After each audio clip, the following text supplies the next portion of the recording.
If you can do this one thing during your virtual meetings with clients or prospects, it's going to make you feel like you're in the same room.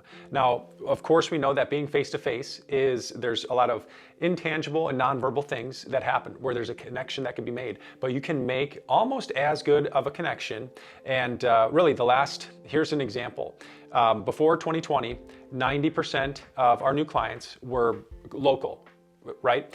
Then once 2020 happened and we were all forced to be at home, we figured out the virtual meeting process and how to make them almost as good as being face-to-face. And now 95% of new clients, we're getting 40 to 60 people a month reaching out to us. 95% of those people are from states all around the US. So if you haven't figured out the virtual meeting system yet, then you're probably spending more time, or maybe your clients are spending more time than they need to in travel and getting to and from whatever location you're meeting at face-to-face, which again, that's important. We will do that too. But there is a lot of time-saving ability when you can make it virtual, just for short check-ins even. And you're actually limiting the growth of your business as well if you don't move towards this optimizing your virtual meetings. And even if you only want to work with people who are local, knowing how to do this is still helpful for intro calls, right? Because it's so much easier to just hop on a Zoom for someone who doesn't know you yet fully, and or Zoom or whatever virtual meeting software, versus driving into the office. And then you can use these tools to make that connection happen. But enough of the benefits of virtual. You already kind of know that already. So here are 2 tips, really. I said one, but I can think of 2 now to really help in these virtual meetings that we're gonna start having more and more of. The first one is, if you've got a tablet, I'd recommend getting the drawing app Notability and uploading your meeting presentations or meeting, whatever you're presenting to clients or prospects, into that app before the meeting. Because what that does is allow you to quickly pull up the presentation on your screen, and then it allows you, when you're meeting virtually, to either draw or to highlight or to really do any of the things you could do if you were together looking at the same piece of paper. And Simon Bowen says, when you draw, you actually draw people in.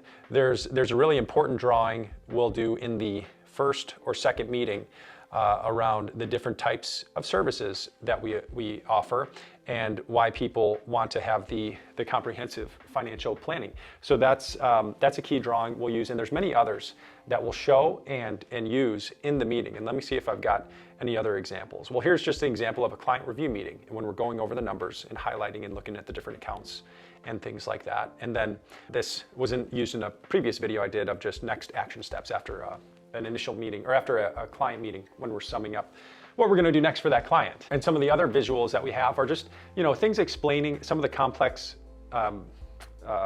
strategies that we'll use, whether it's tax loss harvesting or just simple rebalancing. If we can have an image or a drawing already pre-planned, it just helps people connect and understand it so much easier, so they know the benefit of why we're doing it, which adds to the value in their mind of everything that we're doing. And some of those images that we started using in the first meeting, like the 3 circles, we saw a direct correlation and increase in the rate of prospects that become clients after we started using these tablets. Now, next thing I'll show you is, if you don't have a tablet, what can you do?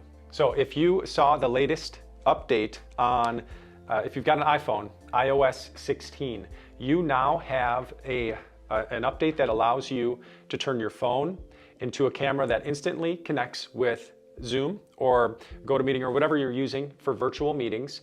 So you can have a second camera that also acts as desktop view. So let me show you what that looks like. So if we were in a Zoom right now talking to each other, I've got my iPhone camera set up right to the right of my desk.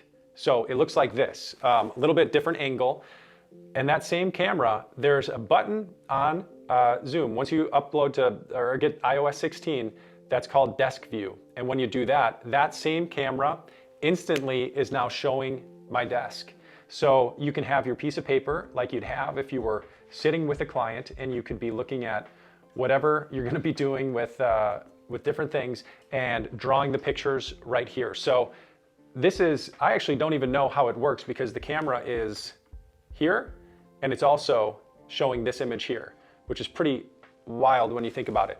But anyways, if you've got iPhone, look for iOS 16 and get that so you can have desk view and start to use that in your Zoom meetings or virtual meetings and test it out. It's a really cool feature that, again, we are using the iPad, which is getting the results that we need for these virtual meetings. If you don't have that, check out the desk view and maybe that can help. So those are just a few quick tips and possibly ways to upgrade your virtual meetings and really make clients and prospects feel more comfortable and really get your advice across so that it can be received and positive actions can be taken in their life. So hopefully that was helpful. If you like this and if you like other little tips like this for advisors to make meetings better and practice management and communication strategy, then let me know in the comments below and subscribe so that I see you in the next video. Take care.